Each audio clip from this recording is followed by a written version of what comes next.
popular. And I think he would have enhanced the ticket enormously, and he could have been vice president for one term. And I think if he had been running for the Republicans instead of McCain, Barack Obama perhaps would have not even run for the presidency at all. And remember that Colin Powell in 2008 did indeed and did in fact endorse Barack Obama for the presidency. And I think this certainly opened the door for a lot of moderate Republicans to vote for Barack Obama as well. So I was a little bit amazed at both Condoleezza Rice and Colin Powell on this night of November 4th, 2008, saying that, and not just saying, but actually exhibiting great emotional turmoil and joy at the election of Barack Obama. But when I reflected upon their and so many other, especially African American celebrities and public figures talking about this transformative moment in American history, the election of Barack Obama, 44th president, it became clear to me that the reason Barack Obama was elected president was because he understood something that probably no other major black political figure in our era has understood so precisely, so exactly, and that is how to actually go about executing, how to go about actually winning. You have to know how to win. You have to have a clear and practical sense of actually how to do it. Oh, I don't mean have a campaign strategy, so much a detailed campaign strategy, despite the fact that President Obama had an excellent strategic campaign staff.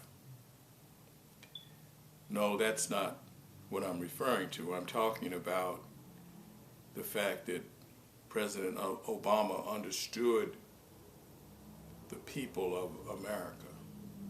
He understood the culture of America.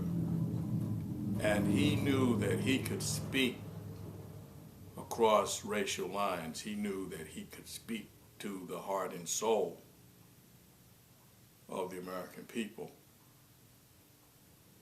in all of the major racial and ethnic human categories: women, Hispanics, gay, as well as white and black. He knew how to win. And that's why he won.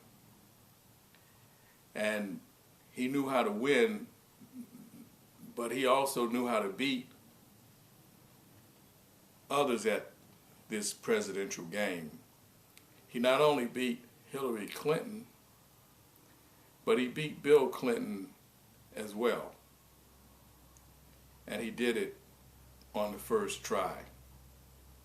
We have to give a lot of credit, of course, to David Axelrod, who also helped develop Patrick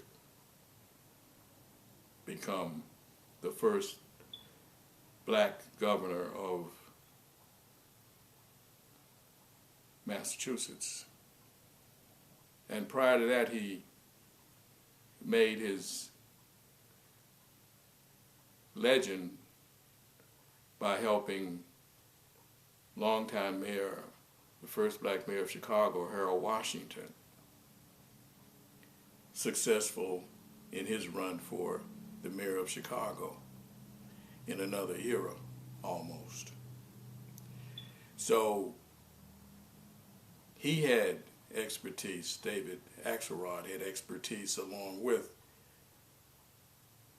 Senator Barack Obama. But this expertise involved an analysis, involved a comprehension, involved an ability to speak to the voters, to speak with confidence and conviction that would transcend.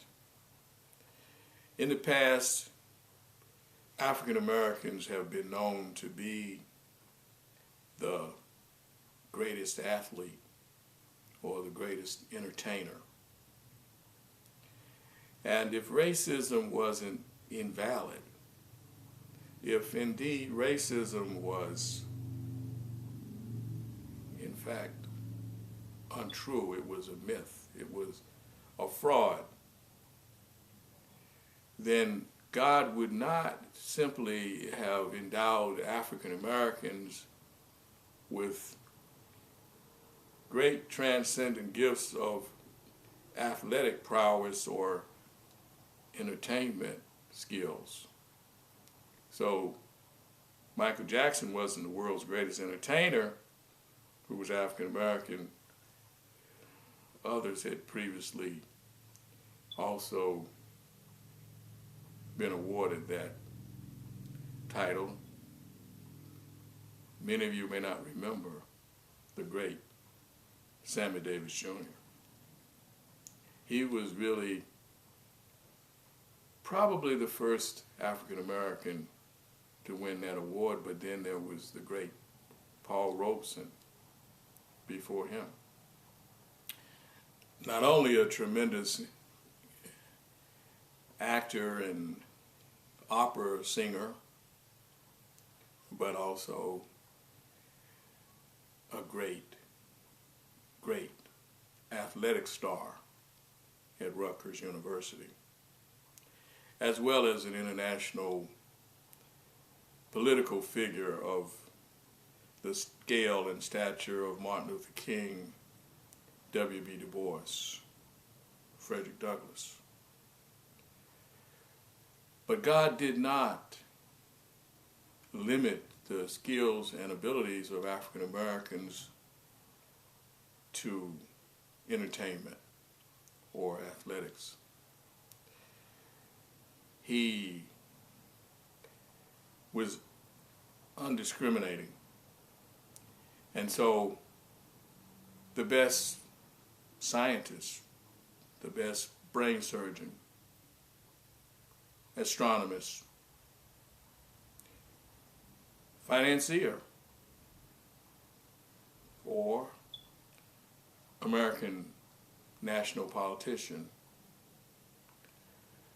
could also